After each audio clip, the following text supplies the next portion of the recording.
Howdy, my name is Denae Kocman, and I'm from Brazos County, and I'm a state fashion and interior design ambassador for the state of Texas. So today I'm going to be discussing on how to do the Dust to Dazzle competition. So today I'll be covering what is Dust to Dazzle, how does the contest work, what are the categories and rules of play.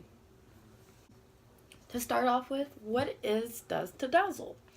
It is a competition where you have a team that competes and you are given a textile product that you repurpose only using what's in your sewing kit and in the craft closet and your knowledge and skills that you learn from the clothing and textiles project in 4-H. The contest objective is to let 4-Hers show their skills that they learned through 4-H clothing and textiles by designing, constructing, and presenting a finished product. Also, it gives them a good opportunity to use their public speaking skills, their teamwork skills, and leadership skills. So the contest rules for Dust to Dazzle is you must be enrolled on 4-H Connect, and you can compete in any of the age divisions, junior, which is 3rd to 5th grade, and you have to be a minimum of 8 years old to compete, or an intermediate, 6th to 8th grade, or lastly a senior, which is maximum age is 18 to compete. And on a team you can have up to 3 to 5 members competing. If there's any substitutions, go to the Texas 4-H page and look at the handbook on Dust to Dazzle. You must pay a registration and entry fee before you're able to compete. And there is 3 categories that you can compete in. It's wearable, accessory/jewelry, and non-wearable. But you won't know what category you're competing in until the day of competition. The first category is wearable. This is any piece of clothing that is suitable to wear on your body or on a pet's body. So an example is turning some old jeans into a cute denim skirt, or taking some old shirt and turning it into a dog vest.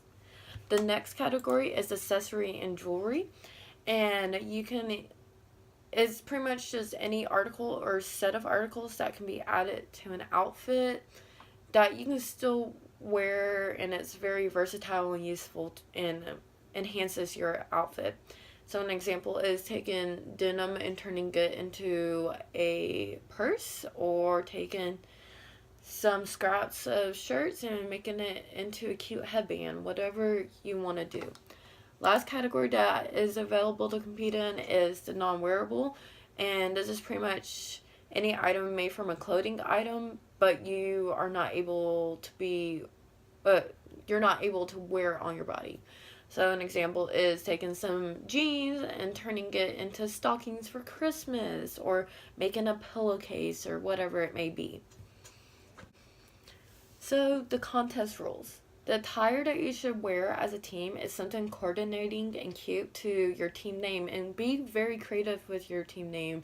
This is a time for the judges, when you go and present, something that will help them remember who you are and gives you a leg up in the competition. So coordinate your clothing, and that's appropriate for your construction and team presentation.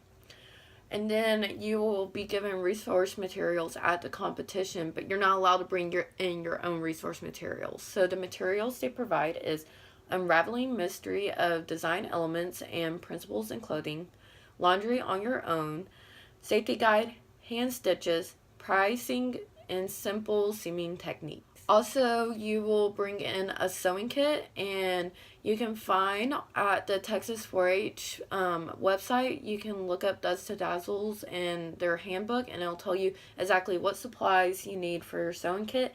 And if judges and any officials will be coming in, and they'll check your supply kit, and if you have something in there that's not supposed to be in there, you can be disqualified. So just be aware of that, and make sure you really follow the supply list they give you on Texas 4-H. For state roundup, this pretty much only applies to seniors. You'll have a final Does to Dazzle challenge, which is just the last category that you'll compete in, and that's what will decide who is the winning team. So, lastly, we got the rules of play. So, you'll go to the place where you'll have your orientation, and then you'll be directed to a construction station where there will be a collection of materials at each station, but no pattern. And the materials must be fit into one of the three categories: wearable, accessory / jewelry, or non-wearable. A textile, resources, and any necessary additional instructions will be located at each station to assist the team. Each team will have 60 minutes to construct their item, plan a presentation, and clean up their construction area. So keep that into mind. Time management is very important in this competition, and teamwork is definitely very important to make this time management flow more better. And only participants and contest officials are allowed in the construction area. So sorry, parents, you're not allowed to go take videos or pictures of your kids competing for a record book. You're just going to have to wait until after. If you experience equipment malfunction, sorry, Charlie, you got to keep going and be creative and figure out a way to finish this product.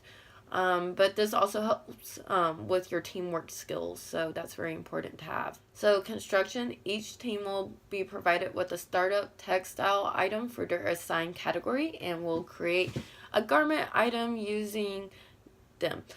Each team in the same category will receive the same startup item. So teams are challenged to be creative in developing an original product with the materials provided.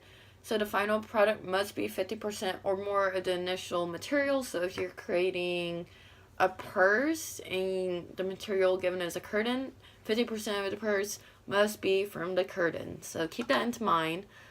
Also, teams have access to a closet of additional materials that may be incorporated into their products. The number of additional materials a team may get will be determined at the contest. So at competition, you need to make sure you have your sewing machine and sewing kit with all the correct materials. So you look up on Texas 4-H website what is on the sewing list for this. So you have the correct amount of materials so you don't get disqualified.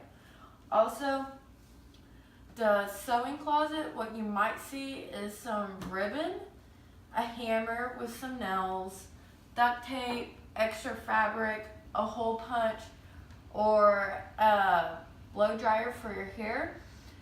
And you can also see like buttons and stuffing or mason jars, paint, and a lot of other stuff.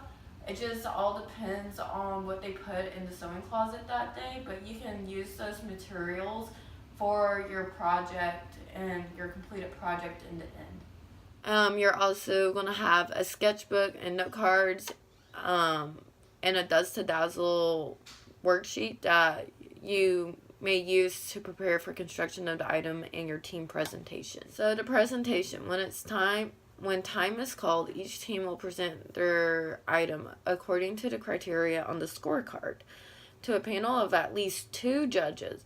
A team can display the final product to the judges as they choose, model, hold, or place on the table. So if you're creating a garment, like taking the jeans and making it into a denim skirt, it'd probably be the best way to go is to model it. Get one of your teammates to model it, and that will really set you apart from the other teams if you can model it for them. All team members must participate in the presentation with at least 3 of them having a speaking role. So if there's only 3 of y'all on the team, y'all all have to speak. But if there's 5 of y'all, hey, 2 of y'all got lucky. Judging time will include 5 minutes for the presentation, 3 minutes for judges' questions, and 4 minutes between team presentations for judges to score and write comments. Teams are allowed to the use of note cards during the presentation, but y'all really shouldn't read from them because it makes you sound robotic in a way and not as natural. And if you're gotten better at presenting and memorizing before going into presentation, don't even bring in the note cards. That really sets you apart from other teams and will really help you out in your scoring and from the judges. So before giving your presentation, you're not allowed to talk or write to your team members because that can lead y'all into disqualifying if they catch y'all. So don't do it. Like, when you have the time, you have your 60 minutes to construct the garment, plan out and present and clean up. Well, you better be good at time management and just discuss with your team what y'all want to talk about and have it all prepared, because after that time's up, you're not allowed to talk, you're not allowed to write anymore, because that could cause you to get disqualified. So just be careful of that. Don't forget to clean up your station in the 60 minutes provided for the whole contest. And that's pretty much it. So you will be given scoring from the 2 judges, and on your scorecard you'll have a team preparation, which in total is worth 30 points, and a team presentation, which is 70 points in total, which all adds up to 100 points. So to break it down, the team preparation, they take in consideration your preparation, safety precautions, and teamwork, and those are all worth 10 points apiece. And then for the team presentation, your use of materials, construction, intended audience for the thing, your garment, your pricing, fiber characteristics and care, overall appearance, and presentation skills. And that's all 10 points a piece too, adding up to 100. And also the scorecard it's very useful for y'all to look over and see what the judges are looking for. Also, I noticed that a lot of the stuff that they're scoring you on can also be in other competitions you compete in for clothing and textiles. Like the fashion show, they'll ask the same questions about pricing and fiber characteristics. So if you've done that before, good for you. You know a lot of stuff already that can give you an advantage for your team. So that's good to know and take into consideration.